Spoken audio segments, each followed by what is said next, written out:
Pronto, já estamos no ar. Né? Boa noite, Marco Milani, lá de São Paulo, próximo à Unicamp. Boa noite, Antônio Carlos. Boa noite a todos. Boa noite às pessoas que estão acessando aqui o chat. Por que não dizer boa tarde, bom dia, né? A depender da hora que outras pessoas forem também acessar esta live. É um prazer recebê-lo aqui virtualmente, Marco Milani, né? Fique à vontade. Prazer é meu, Dinalva. Para mim é uma grande alegria estar aqui com os amigos de Guanambi. Também estar com o Antônio aqui de BH também participando. Mas foi com muita satisfação que eu aceitei seu convite, viu?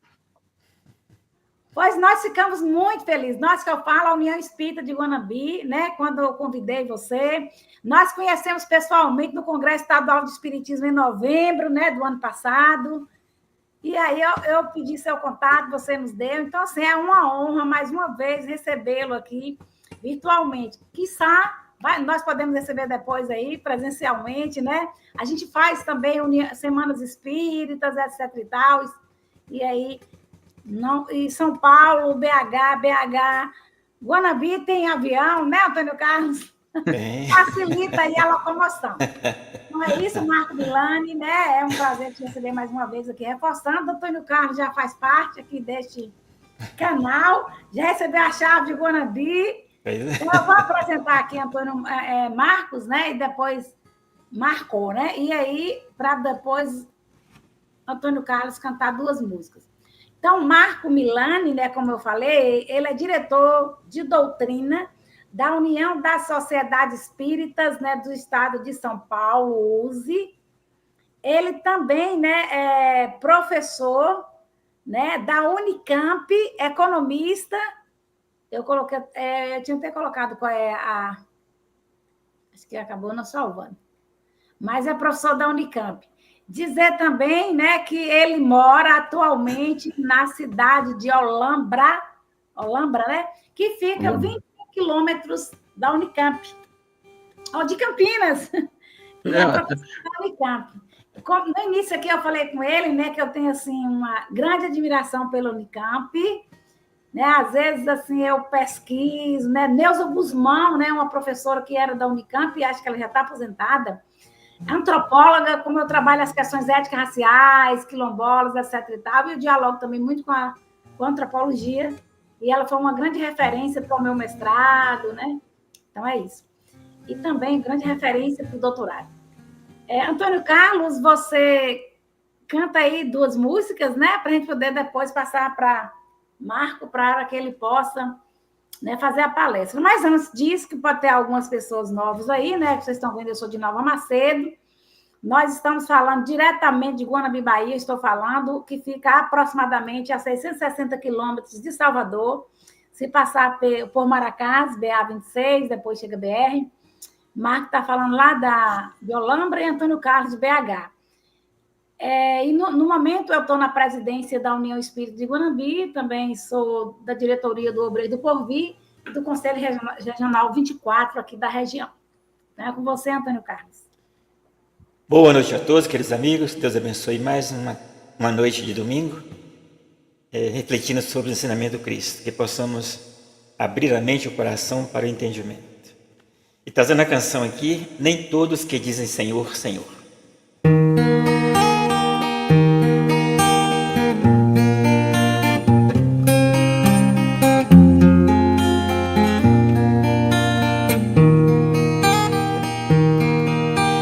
Todos que dizem Senhor, Senhor entrarão no reino dos céus.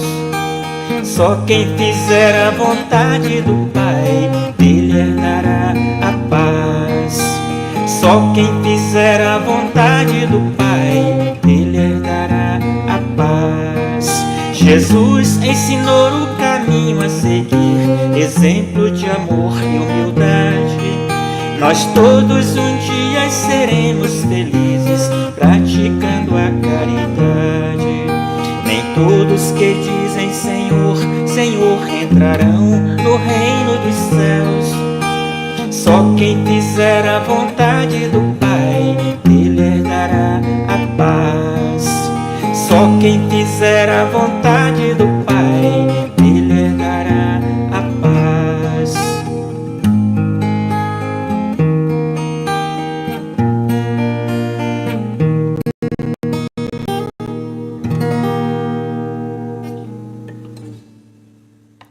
no alto do monte.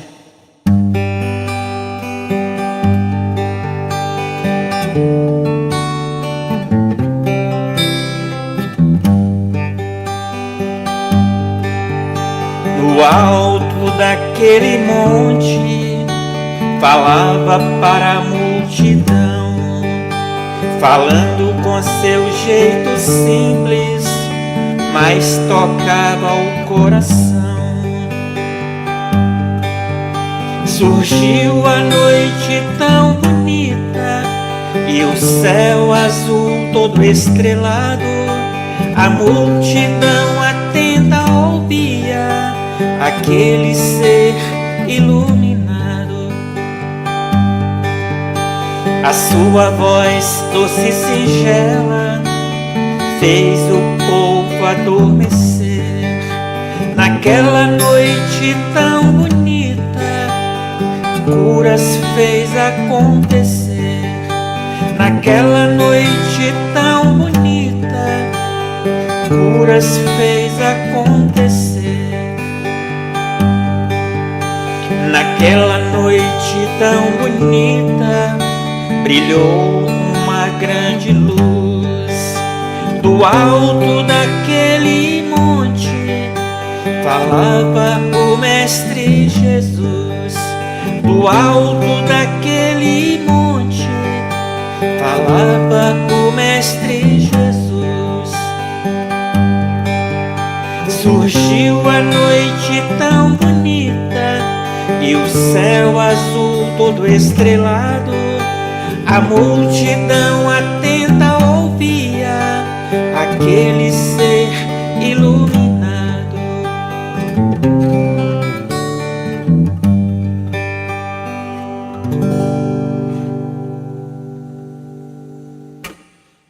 Obrigada, Antônio Carlos, mais uma vez aí, né? Você colaborando conosco, com músicas, elas nos ajudam muito a entrar em sintonia com a espiritualidade maior, né? Com elas certeza. serviram de preces também. E aí, no final, você pode retornar para você, né, também decantar, para a gente poder encerrar a nossa atividade, viu?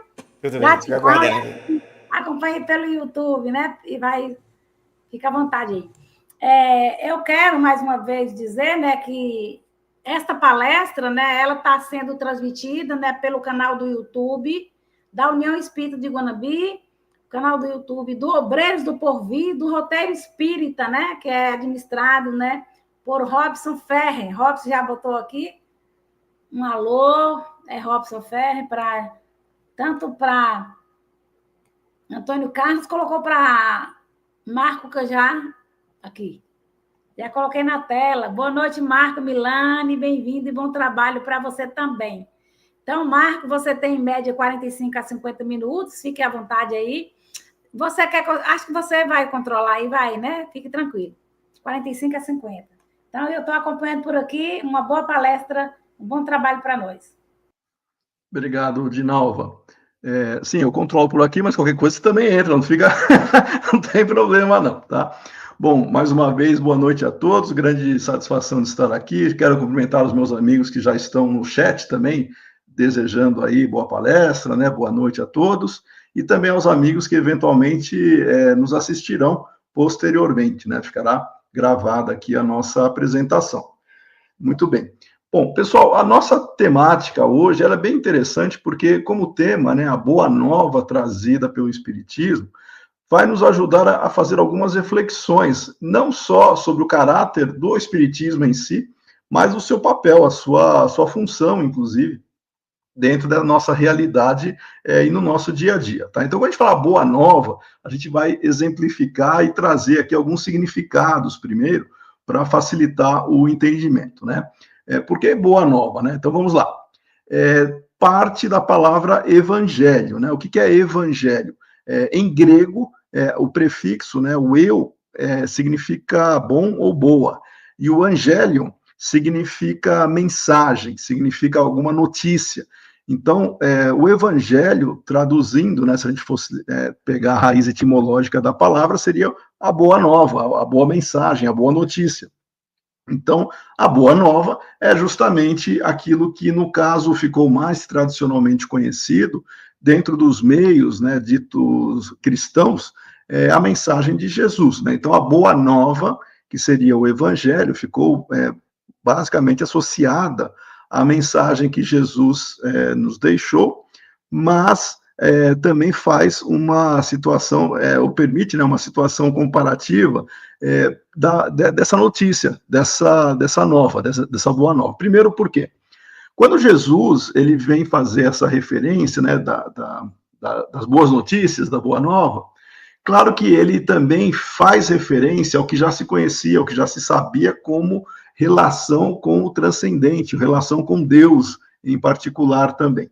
Se nós pensarmos na origem desse movimento cultural que surge no Oriente e depois entrando no Ocidente, né, com a ideia do Deus único, que começou com os judeus, se nós pegarmos Moisés como principal referência, Moisés, ele viveu 1.300 anos antes de Jesus. Então, o que separa Jesus de Moisés são 13 séculos, né? Então, imaginem aí 1.300 anos com a ideia de um Deus único, pelo menos entre os judeus, e também influenciando, né, toda a relação de povos existentes ali, e a nossa própria, o nosso próprio vínculo, né, e obrigações, deveres que nós teríamos com este Deus. Então, de Moisés para Jesus, 1.300 anos se passaram para que nós tivéssemos essa característica, quase que um roteiro, né, para nós termos aí a nossa referência maior, que seria Deus, qual deveria ser a nossa relação e o porquê de fazer isso, sabendo que dentro do povo judeu, na época, né, um povo bruto, rude, claro que todas as figuras elas estavam muito mais presas à realidade material do que à realidade espiritual. Não dava para um povo iletrado, né, que não tinha como exercitar muitas vezes figuras ou questões abstratas, né, porque pensar em realidade espiritual é você abstrair, né, sair das referências de matéria. Então, Moisés, ele traz uma referência também com Deus, mas muito do comportamento, da postura que as pessoas deveriam ter para que essa relação com o Pai fosse considerada adequada, fosse considerada legítima perante os olhos, né, do Senhor. Essa é a mensagem que Moisés traz. E ao contrário do que a maioria pensa, né, Moisés não tinha só 10 mandamentos. Né, a lei mosaica tinha mais de 670 leis. Essas 10, né, as mais conhecidas, elas nos servem de referência, né, em diferentes linhas aí cristãs, mas Moisés, ele tinha 670 leis, sendo que boa parte delas eram leis civis, eram para disciplinar mesmo o povo de comportamento, tudo que se poderia ou não poderia fazer em sociedade, procurou-se prever e aplicar ali, inclusive com punições, para aqueles que saíssem, né, dessa relação, desse cumprimento, para manter a ordem e para disciplinar o povo. Muito bem, quando Jesus surge com a sua mensagem, com a sua boa nova, ele não tira o caráter essencial que já estava presente em Moisés, um caráter perene, não só com relação ao respeito a Deus, mas ele introduz uma nova visão, principalmente mais espiritualizada, e dessa relação com o Pai, não mais presa no temor, né, de ser castigado, de ser punido, mas principalmente no amor. Então, a mensagem de Jesus, ela é calcada na mensagem do amor, do perdão, da convivência fraterna. Então, o Senhor dos exércitos, né, da época de Moisés, aquele Senhor, muitas vezes violento até na imagem que se passava, inflexível muitas vezes, Jesus dá uma outra conotação, ele revoluciona essa relação que nós temos com Deus, não mais no sentido de temor, mas de amor. E quando Jesus vem trazer essa mensagem, ele não simplesmente se refere a Deus, né, como o Pai amoroso e fraterno que perdoa, mas ele vem também trazer aos homens um exemplo de comportamento longe daquela ideia mais rudimentar, né, de justiça, mas trazendo aquilo que nós deveríamos fazer ou nos comportar para alcançarmos o reino de Deus, e não aquele reino que os judeus tanto prezavam ou buscavam, né, que seria a terra prometida no primeiro momento, Canaã.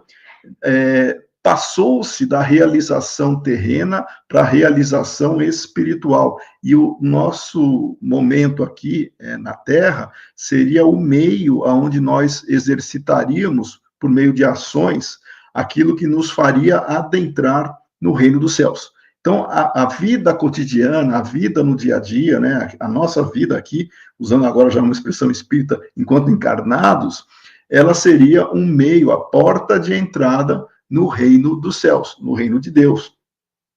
Só que Jesus, mesmo trazendo já essa revolução, essa maneira de entender que não seria aqui no nosso planeta que nós nos realizaríamos plenamente, alcançaríamos a felicidade, tanto é que ele mesmo diz que a felicidade não é deste mundo, mas nós temos que nos comportar de tal maneira que nós consigamos, sim, melhorar as condições que nós temos aqui, tratando o outro, o próximo, com o mesmo respeito que nós gostaríamos de ser tratado. Então, Jesus resume, assim, ele sintetiza a essência moral que já estava presente em Moisés, só que não tão explícita.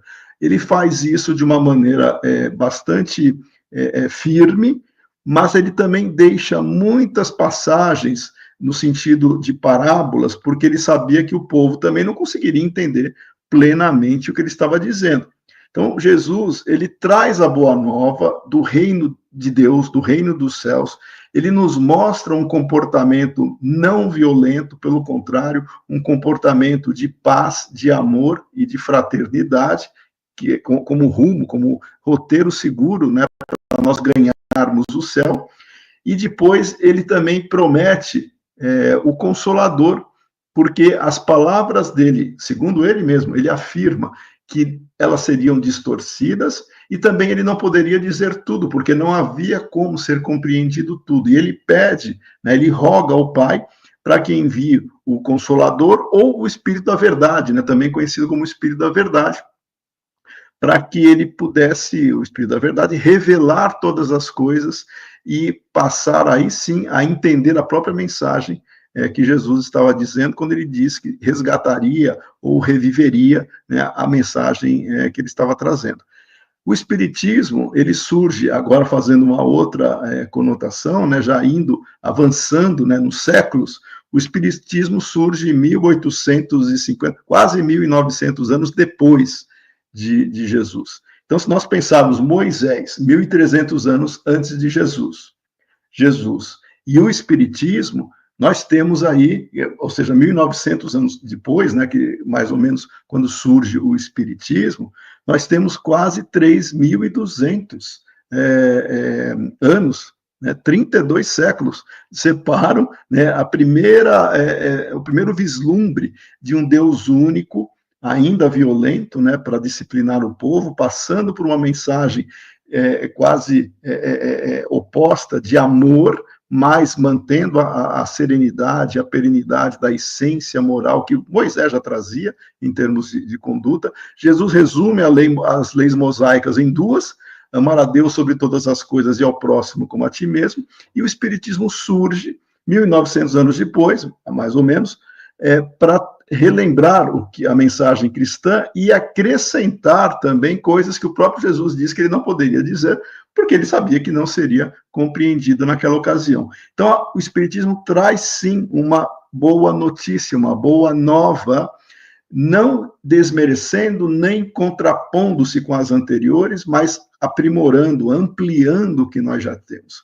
Quando falamos, então, da Boa Nova Espírita, nós estamos também só nos referindo, se formos traduzir a palavra do Evangelho, não é o livro, o terceiro livro das chamadas obras básicas, né, o Evangelho segundo o Espiritismo. Não é essa Boa Nova que eu estou comentando. É toda a mensagem contida na doutrina espírita, que também abarca, obviamente, as leis morais, que são exemplificadas, né, que está lá no Evangelho segundo o Espiritismo, como referência a Jesus. E aí a gente não precisa ir no Evangelho segundo o Espiritismo, no próprio Livro dos Espíritos, na questão onde se pergunta qual é o maior modelo, né, que nós teríamos, e os Espíritos dizem, né, com resposta muito curta, vê de Jesus. Jesus é o nosso modelo e guia, portanto, ele é a nossa referência moral para efeito de comportamento. Então, nada mais adequado do que estudar a mensagem cristã dentro da proposta reformadora que nós trazemos de aprimoramento, né, individual, e esse roteiro seguro, só que agora nós já entendemos o que seria o reino de Deus, né? O reino de Deus não é um local, um lugar fixo, não é a terra prometida dos judeus, não é um mundo específico, né, prometido aos mortos que seguissem pura e simplesmente a mensagem, né, de Jesus, mas o reino de Deus, e aí a nossa compreensão, está em nós mesmos, quando nós conseguimos aperfeiçoar a nossa relação de autoconhecimento e de ação aonde nós estivermos praticando aquilo que nós já conhecemos, e descobrimos que isso se torna um processo quase que desmistificador daquelas ideias de céu, inferno, né, de lugares de punição ou de recompensas. Isso não existe em termos físicos, em termos literalmente materiais. Isso é um processo interno, onde nós carregamos o céu e o inferno na nossa própria consciência, bastando nós agirmos bem ou mal. O processo de esclarecimento do ser dentro da sua realidade e compreendendo o que seria a vida futura que Jesus nos promete, com muito mais propriedade hoje, nós entendemos pela reencarnação o quão relevante nos é a própria ideia de justiça divina, ela se faz presente com esse entendimento. Não dá para entender justiça divina se nós não colocarmos a reencarnação nessa equação. Justiça divina, ela não se exemplifica ou se explicita simplesmente nas relações materiais que nós temos. Isso não é justiça divina na sua plenitude, isso é uma aparência mal compreendida, muitas vezes, né, dessa justiça maior que rege todo o universo e que, graças ao Espiritismo, nós conseguimos compreender de uma maneira muito mais plena, porque nós sabemos que desde a sua criação, o ser em evolução, ele vivencia experiências na matéria, aprendendo com essas experiências, buscando a sua realização, a sua potencialidade enquanto espíritos puros, que todos nós nos manifestaremos em algum momento, nos realizando através do processo reencarnatório. E a justiça divina se dá justamente que nós estamos aprendendo como resultado e consequência daquilo que nós mesmos estamos fazendo para este progresso, com as boas ações e com as más, no sentido de consequências não, vamos dizer assim, agradáveis, muitas vezes até dolorosas, mas que não deixam também de nos disciplinar, mas enquanto realidade espiritual, e não mais como um Deus punitivo. Não é Deus que nos pune, Deus não pune ninguém. O que nós trazemos é uma necessidade de desenvolvimento e de nós buscarmos o aprimoramento, e a nossa própria consciência irá nos julgar. O tribunal, que outras denominações, em momentos diferentes da humanidade, né, supunha-se existir, onde se separariam os bons dos maus, esse julgamento ele se dá internamente, cada um de nós vai ter esse processo, e não é só no dia, porque não existe isso, do juízo final. Nós não temos juízo final, nós temos um processo natural, contínuo, de aperfeiçoamento, e as reflexões que nós trazemos, elas são constantes. A avaliação que nós temos, ela se dá em todos os momentos, quando nós conhecemos um pouco mais, nós olhamos para trás e nós reconhecemos, eu não fiz direito, ou eu tenho que refazer, eu tenho que reparar, eu tenho que buscar uma melhoria na minha própria condição, sabendo que isso que irá trazer a verdadeira felicidade, e não por punição, não por ameaça, Não porque nós temos que fazer o bem, senão algo ruim vai acontecer. Não, nós faremos o bem porque nós sabemos o quão importante isso é e nos traz felicidade, nos traz uma situação melhor em termos de consciência. É isso que nós estamos buscando, nos amar. A mensagem de Jesus, quando ele traz a necessidade do amor e do perdão, ela não foi compreendida na sua integridade, na sua essência, na sua plenitude, pelos comportamentos ainda bastante brutos, né, que nós tínhamos. Hoje em dia, apesar de já termos um pouco mais de conhecimento, também não significa que nós estejamos aplicando tudo isso de uma maneira quase que natural. Nós estamos nos esforçando e aprendendo a amar. Faz mais de 2000 anos que Jesus deixou esta mensagem. E se nós perguntássemos assim, ok, nós já sabemos que devemos amar ao próximo como a nós mesmos, que nós devemos amar a Deus sobre todas as coisas, mas quantos de nós estão efetivamente fazendo ou buscando esse aprimoramento com regularidade? Uma vez ou outra nós sempre lembramos disso, mas é no dia a dia, são nas nossas vivências, experiências diárias que efetivamente nós daremos esses exemplos.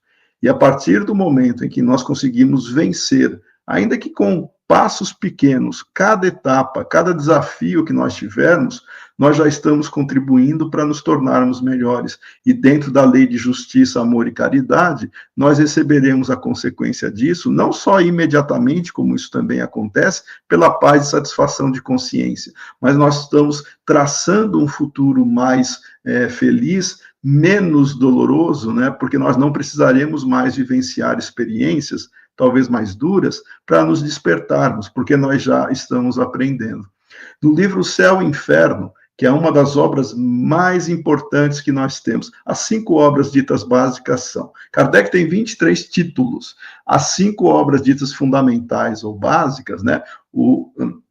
Começando pelo Livro dos Espíritos, depois o Livro dos Médiuns, o Evangelho segundo o Espiritismo, o Céu e Inferno e a Gênese. Estas 2 últimas obras, o Céu e Inferno e a Gênese, elas são belíssimas e trazem complementos, desenvolvimentos do que nós já temos nas obras anteriores.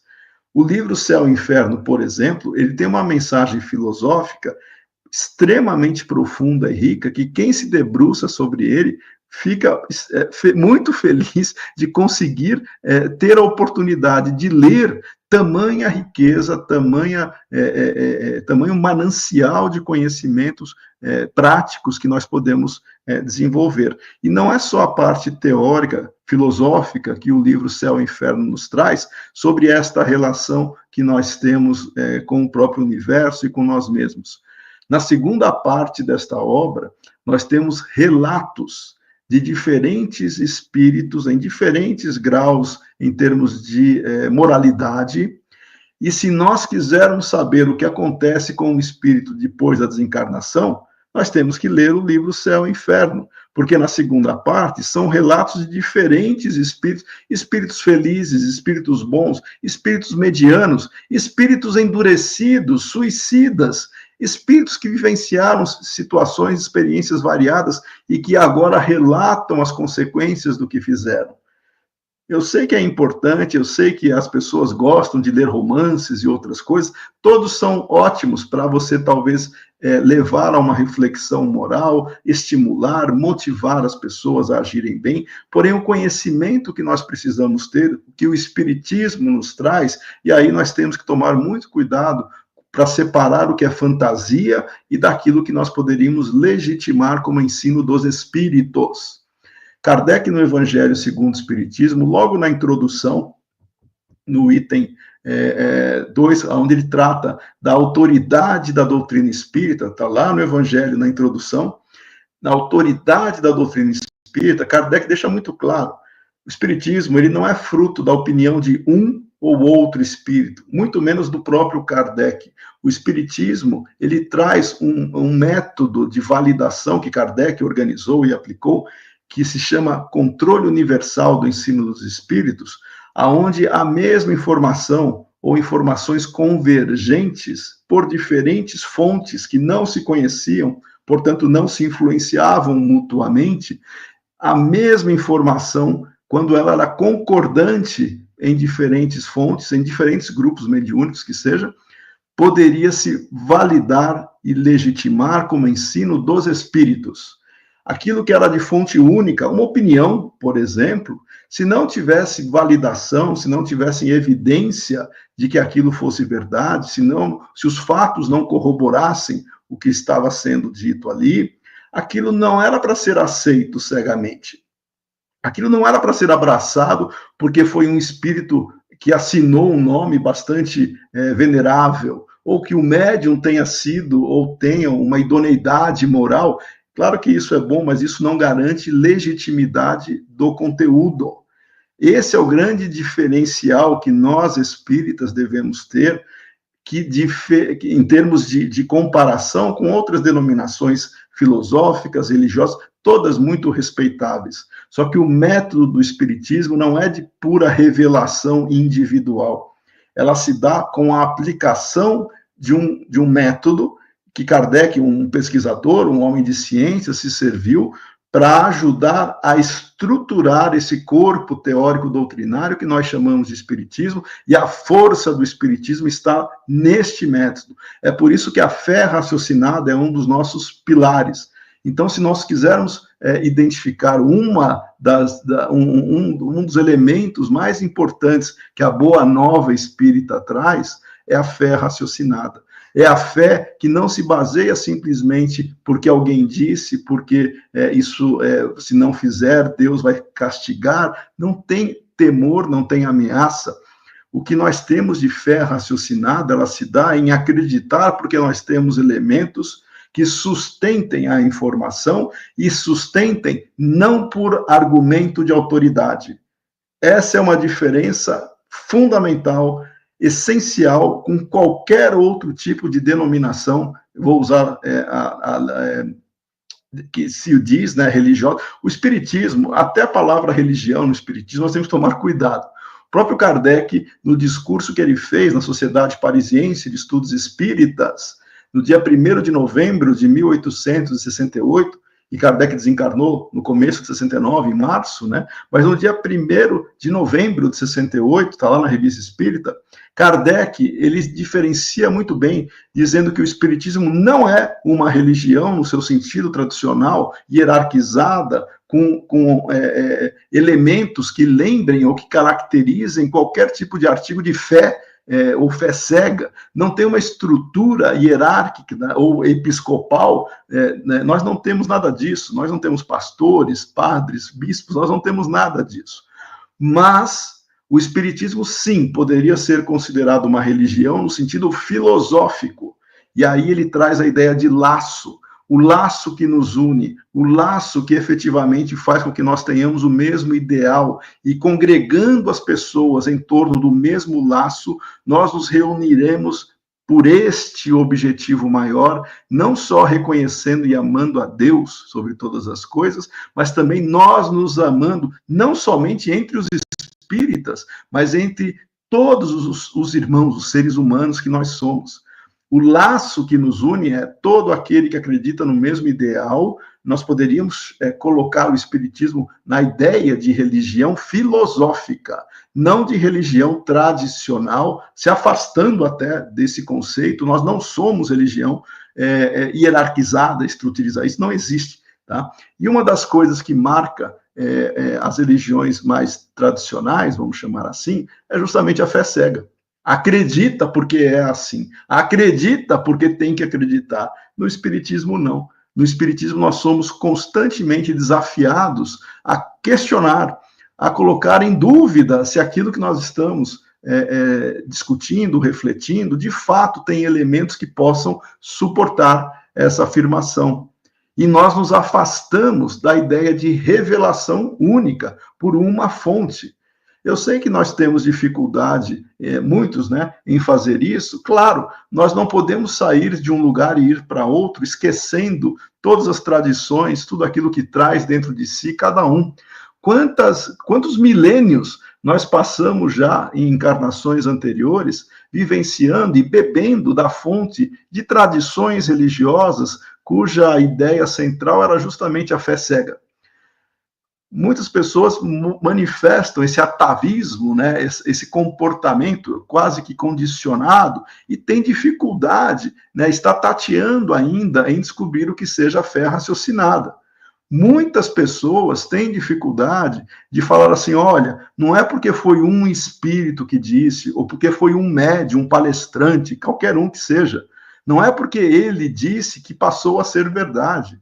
Não, o conteúdo tem que ser analisado e tem que se verificar se ele tem elementos, fatos que corroborem isso. Kardec, quando ele disse que o espiritismo não estava engessado, que o espiritismo avança conforme o conhecimento, ele estava correto. Porém, não é qualquer coisa que vai ser incorporada ao espiritismo para falar que é uma novidade que o espiritismo está se atualizando. Tem que ser validado, tem que ser corroborado por fatos. Essa é uma das dificuldades que aqueles que ainda abraçam aquele atavismo da fé cega acham que basta ele gostar de uma informação ou ter uma predileção por esta ou aquela tendência, algumas vezes supersticiosa e mística, já quer trazer para o espiritismo, achando que isso faz parte como novidade, como atualização. Não. Isso pode ser interessante para reflexão. Kardec nunca ele abandonou ou refutou num primeiro momento, e ele respeitava qualquer outra convicção. Mas não é por isso que a gente vai trazer para dentro do espiritismo, porque a pessoa acha interessante ou porque para ela faz sentido. Isso tem que ser validado, isso tem que ser lastreado em fatos. Uma coisa interessante que nós poderíamos trazer da boa nova do espiritismo é que vou repetir uma frase aqui de um expositor, de um palestrante, que eu particularmente gosto, que é o Raul Teixeira. Ele diz o seguinte: o espiritismo não é para qualquer um, o espiritismo não é para os fracos, o espiritismo você tem que aguentar o que vem pela frente, quando você começa a entender que não basta se dizer espírita. Nós temos que pensar e agir coerentemente com os princípios espíritas, mas dos pilares, né, que nós estamos dizendo aqui é justamente a fé raciocinada. E a partir do momento em que nós trazemos superstições ou ideias fantasiosas, achando que isso tudo cabe porque está voltado para o bem, você começa a desvirtuar os princípios espíritas, e não é isso que o próprio Kardec colocou como algo desejável. Na Constituição do Espiritismo, está em Obras Póstumas, quando Kardec faz uma referência sobre o futuro do Espiritismo, ele diz que o ponto central que nos uniria a todos era a unidade doutrinária. A unidade doutrinária. Se cada um ficar interpretando e fazendo do seu jeito, você não tem Espiritismo, você tem uma colcha de retalhos, mas não quer dizer que isso seja a doutrina espírita. O espiritismo ele tem princípios muito fundamentados que conversam, dialogam uns com os outros de uma maneira coerente. A excelência metodológica do espiritismo se dá justamente na integridade de conceitos. Se nós tivermos ou colocarmos coisas contraditórias entre si, você não tem doutrina, você não tem algo coerente. Vou dar um exemplo aqui para facilitar a reflexão dentro da fé raciocinada. Antigamente, as pessoas achavam que a Terra seria o centro do universo. O planeta Terra seria o centro do universo. Principalmente a igreja, né, defendia essa verdade, entre aspas, e ai daquele que ousasse discordar. Poderia ir parar na fogueira, inclusive. Muito bem. Alguns diziam que a Terra era o centro do universo. Posteriormente, com o avanço da ciência, com as observações astronômicas, verificou-se que, na verdade, não era bem a Terra o centro do universo. A Terra girava em torno do Sol. Seria o Sol o centro do sistema onde a Terra se encontraria. Existem dois nomes para isso, tá? Quem achava que era a Terra o centro era o geocentrismo, geo de terra, né? Então, geocentrismo. E quem achava que era o Sol, hélio, né? A palavra hélio, né, de Sol, heliocentrismo, é onde o Sol é o centro. Não dá para a mesma pessoa acreditar no mesmo instante que a Terra seja o centro do universo e acreditar ao mesmo tempo que seja o Sol o centro do nosso sistema.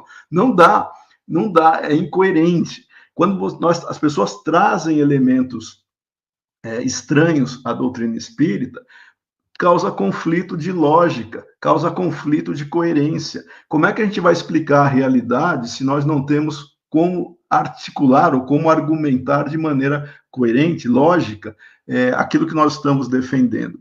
Isso racha, isso fragmenta, isso não dá seriedade, inclusive, nos princípios.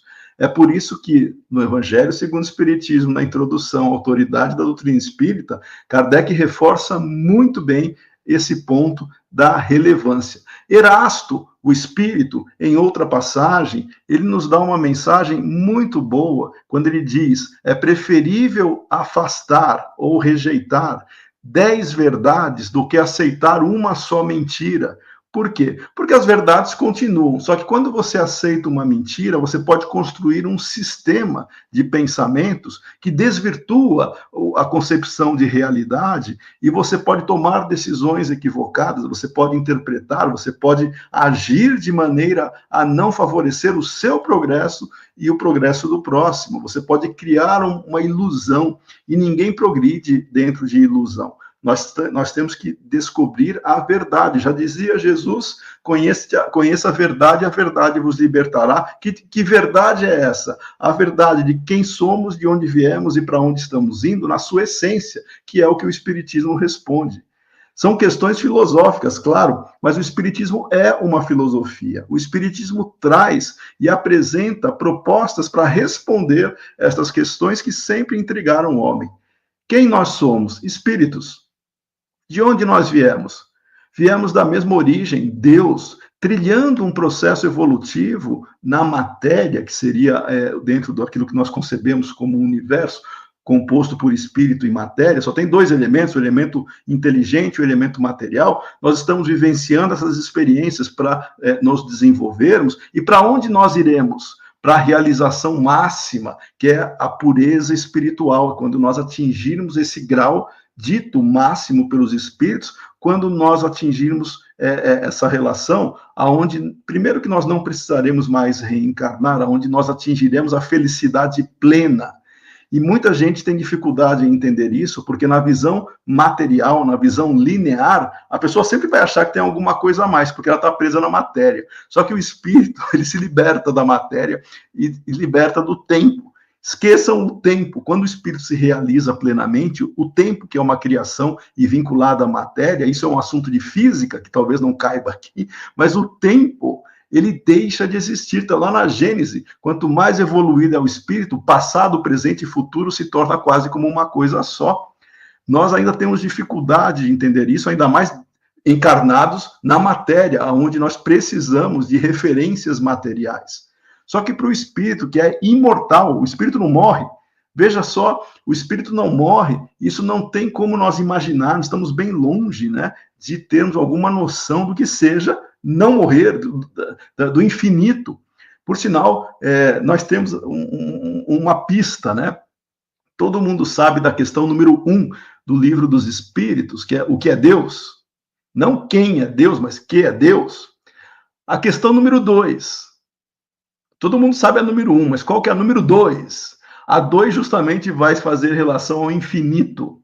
Infinito, a gente vai para o nosso grau de entendimento, é aquilo que não se conhece, é o desconhecido, né? Ou seja, nós não temos como conhecer algo, e isso passa a ter uma ideia que para os espíritos colocaram ali uma noção de infinito que é desconhecida. Isso nós ainda temos como limitador para entender a realidade espiritual. Mas o pouco que nós podemos conhecer, o Espiritismo já abriu, já nos deu um avanço enorme. Nós não tivemos em nenhuma encarnação anterior, isso nós podemos dizer, todos nós, uma oportunidade como nós temos hoje de conhecer pela ótica espírita uma mensagem que o próprio Jesus tentou colocar, mas dentro dos limites também das pessoas, aquilo que nós estamos vivenciando e ampliando gradativamente o grau de conhecimento. Os espíritos nos dizem: luz demais cega. Nós não podemos ter todo o conhecimento, porque primeiro nós não temos capacidade para entender. E não adianta querer jogar conhecimento, né? Porque luz demais cega. Nós temos que ir acostumando a vista né, a entender, né, a compreender a nossa realidade, e essa realidade nós estamos também quase que tateando, mas vendo um pouco mais. Hoje nós enxergamos mais do que ontem. Por sinal, hoje nós somos melhores que ontem, todos nós.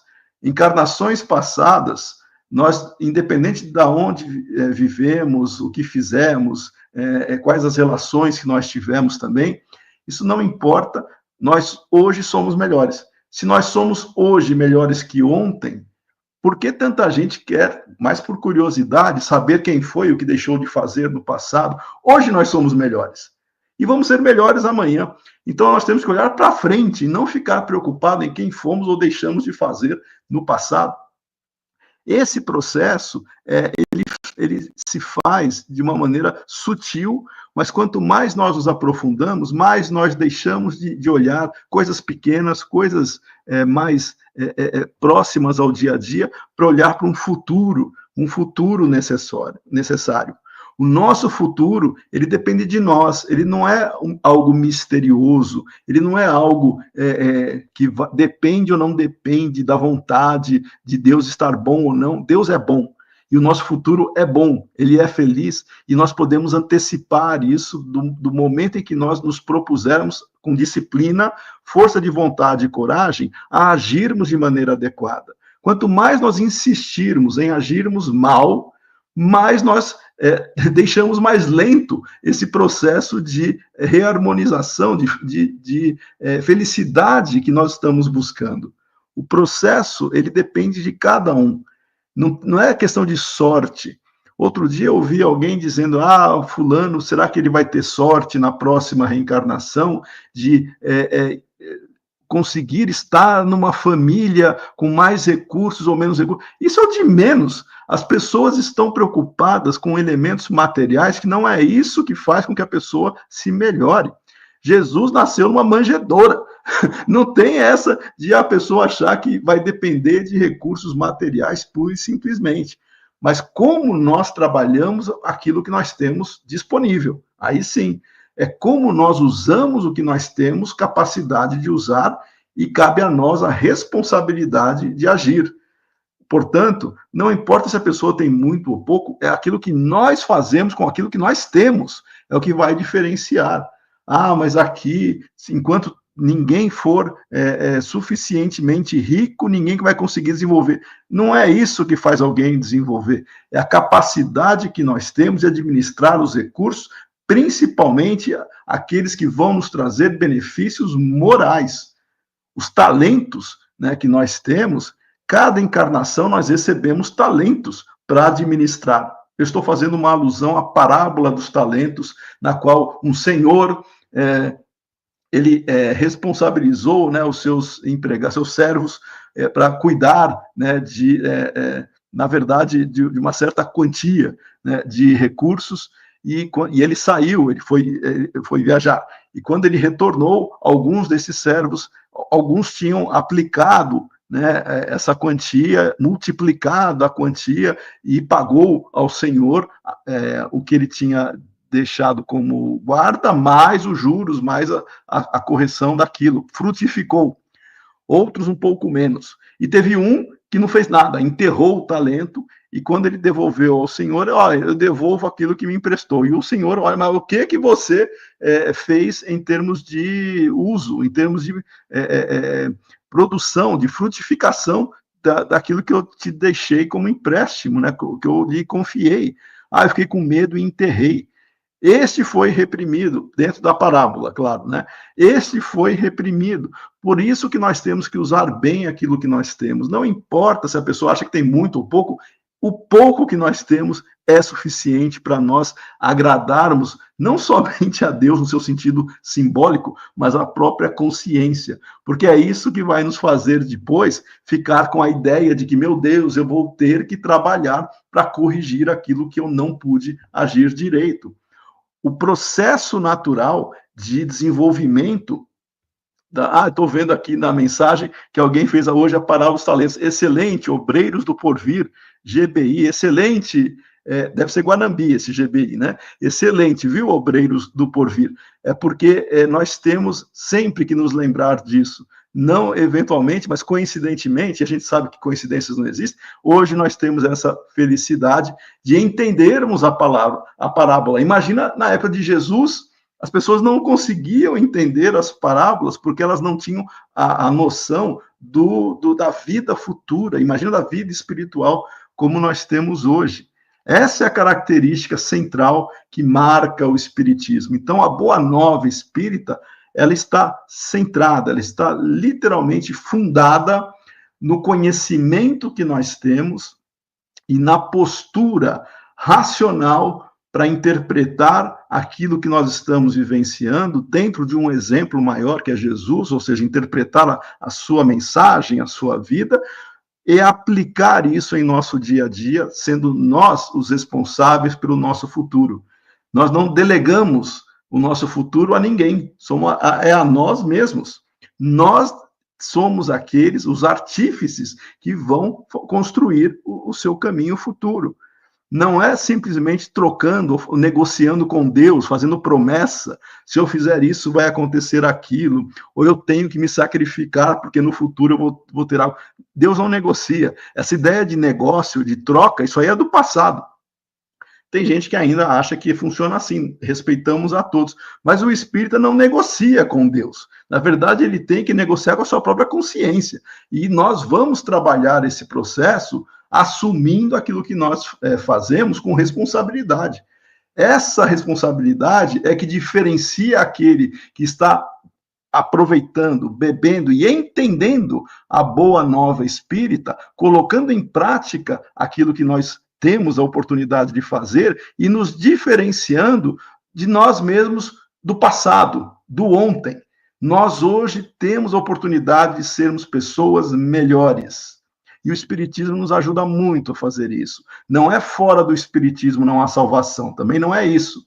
A caridade que Kardec e os Espíritos se referem, que seria o elemento central de fora da caridade não há salvação, é a caridade, não a material em si, mas é aquela que liberta, é aquela que perdoa, é aquela que nos faz ser melhores para com os outros, nos libertando também, não só do orgulho e do egoísmo, mas principalmente da mentira, da superstição, da ilusão.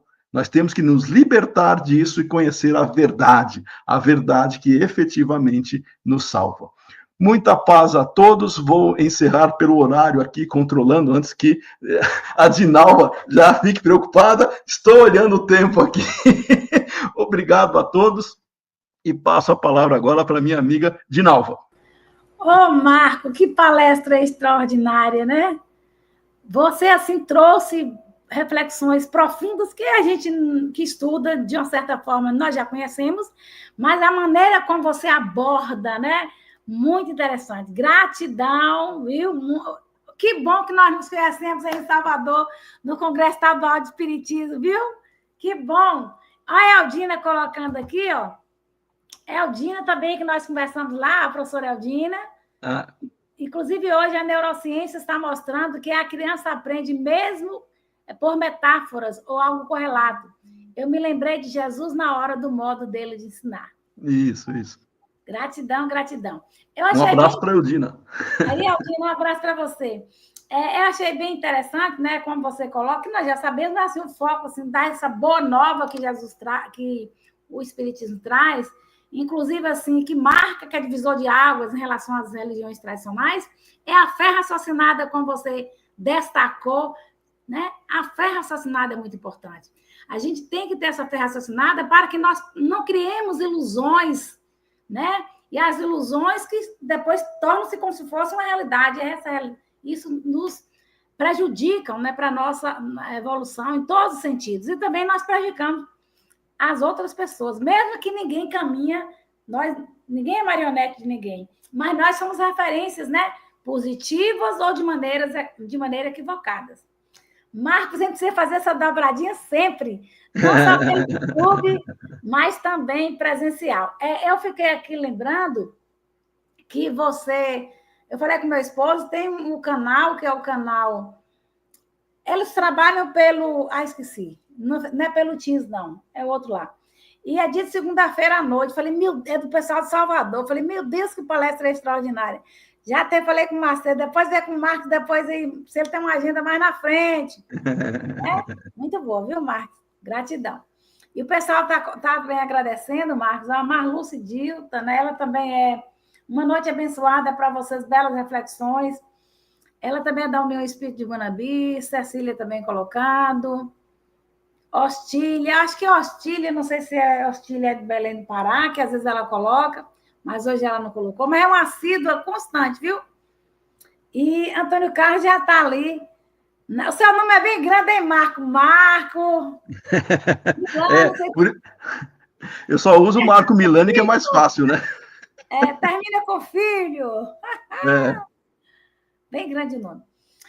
Isso, então, assim, mais uma vez, nós só temos a agradecer a você e vamos chamar Antônio Carlos, né? Não tem pergunta, só os comentários, que Antônio Carlos vai aqui cantar mais 2 músicas, depois você, né? Nós vamos despedir, né? As considerações finais e também falar a próxima palestra do próximo domingo. É com você, Antônio Carlos. Vamos lá. Vamos para a Escola de Deus.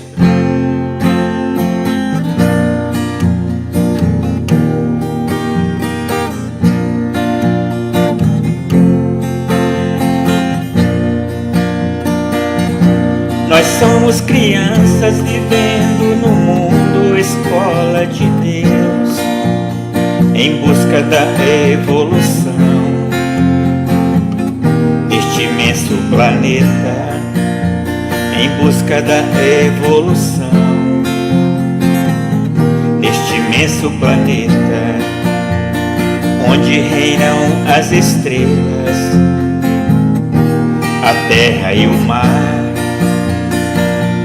onde a natureza vem nos ensinar. Se fecho os meus olhos pro mundo, eu não vejo sinais. Eu tampo os ouvidos, pra mim tanto faz. Se fecho os meus olhos pro mundo, eu não vejo sinais. Eu tampo os ouvidos, pra mim tanto faz. E quando vem a tempestade me joga no chão, então eu lembro de Deus e entro em oração. E quando vem a tempestade me joga no chão, então eu lembro de Deus e entro em oração.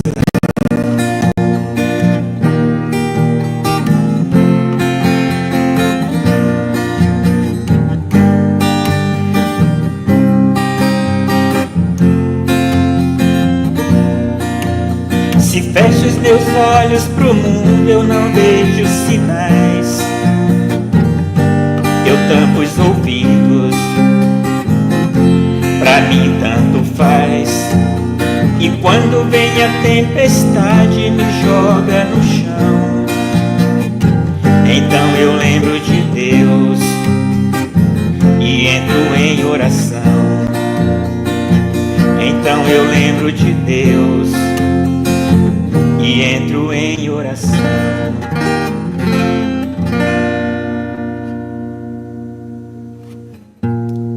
Sol do amanhecer,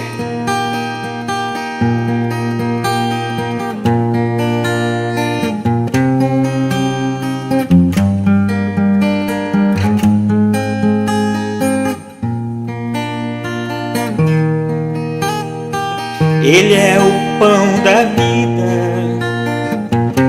o ar que eu respiro, a fonte de energia, é o caminho, verdade e vida, a luz que me ilumina, o sol do amanhecer, o brilho das estrelas, o que me faz viver.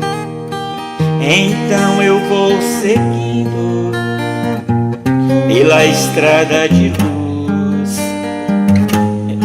comigo a esperança de encontrar Jesus.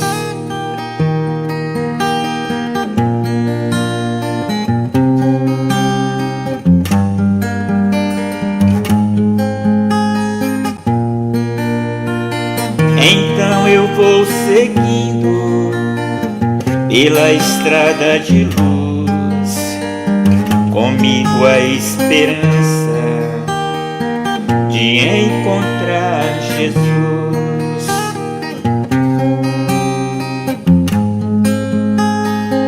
De encontrar Jesus.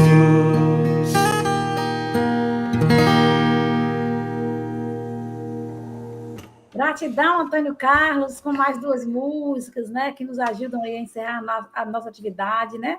Servindo de prece também, né? Que é a prece diferente com música, não é, Marco? Ótima. Eu quero colocar aqui, né, que Robson colocou, Robson que é do Roteiro Espírita.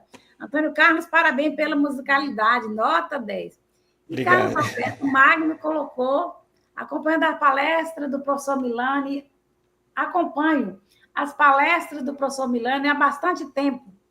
Excelente, como sempre. Parabéns aos espíritos de Guanambi pelo convite a ele. Oh, que chiqueza. Carlos Alberto Magno, ele deve ser de São Paulo? Ele é de Guarulhos, se eu não me engano. Ah, tá. Um abraço, Carlos. E aqui eu só vi depois, a Eldina colocou assim, ó. Achei importante o professor Marco começar pela etimologia da palavra do Evangelho, que vem do grego. Isso porque o Evangelho de Jesus, em sua maior parte, foi escrito em grego e algumas partes em aramaico. Ela colocou no início e aí eu acabei, não no final, eu acabei não colocando, não destacando. Antônio, Marco, você quer fazer assim as suas considerações finais de despedir? Mas assim, a gente vai sair todos juntos, viu? Depois eu dou a vida. Eu quero mais uma vez agradecer o convite, né? Quero dizer a todos que para mim é uma grande alegria estar aqui e também fico à disposição, viu, Dinalva? Quando der, a gente marca outra aí e quero também convidar a todos. Eu tenho um canal, se for permitido só para colocar. Permitidíssimo! Eu tenho um canal que chama Educador Espírita, no YouTube, Educador Espírita.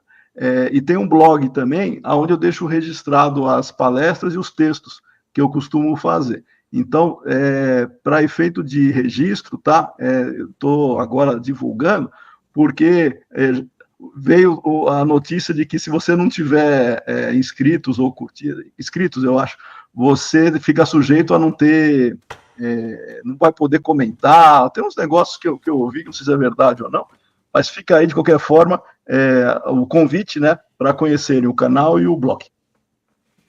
Maravilha, maravilha. Acho que a palestra, uma dessas palestras também eu vi lá.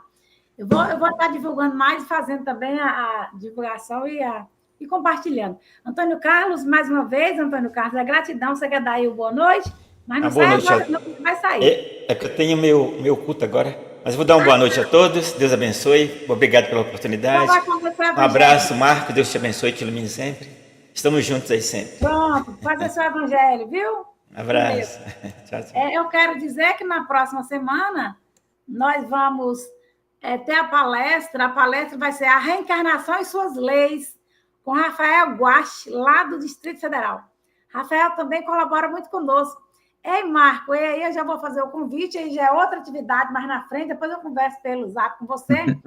Nós temos um estudo que começamos o ano passado, eu estou na coordenação, que é no canal, também nesse mesmo canal da União Espírita de Guanambi, é dia de domingo, acho que é o 3º domingo de cada mês, não sei como é que está a sua agenda, de 9 até 10h30, a gente faz a discussão, o estudo de 2 capítulos do livro. Agora nós estamos, o primeiro livro que é Primícias do Reino, de Amélia Rodrigues. Mas nós começamos ano passado pelo livro, pelo segundo, que é Luz do Mundo, porque o segundo livro tinha, até que eu expliquei, assim, uma afetividade muito grande que a pessoa que me deu, foi o seu Edgar Espina Teixeira, que ele já partiu para o mundo espiritual. Há mais de 40 anos ele me deu esse livro. E aí eu falei, vamos começar pelo livro Luz do Mundo, depois a gente voltou a Primícias do Reino. E aí sempre tem 3 participantes cada semana. Cada semana não, por mês. Depois Lânio, lá também da Fé, vai participar, outras pessoas, várias pessoas de São Paulo já participaram. Depois eu converso com você. Até o final do ano, se você tiver, você também colaborar conosco, vai ser ótimo. Certo? Então, Tá gratidão bom. mais uma vez, Marco, gratidão às pessoas que estão aí no chat, dizer mais para você, ratificar que sua palestra foi espetacular. Espetacular é muito pobre. Excelente, extraordinária e profunda. Gratidão mesmo, viu? Boa noite, muita paz e muitas luzes para nós que possamos ter uma excelente semana. Quando estiver Obrigado. lá para São Paulo, perto da Unicamp, que às vezes eu vou participar de uma atividade lá, aí eu falo, estou indo para São Paulo, Marcos. Isso. Tá? Um abraço, tudo de bom para Outro. você, muitas luzes.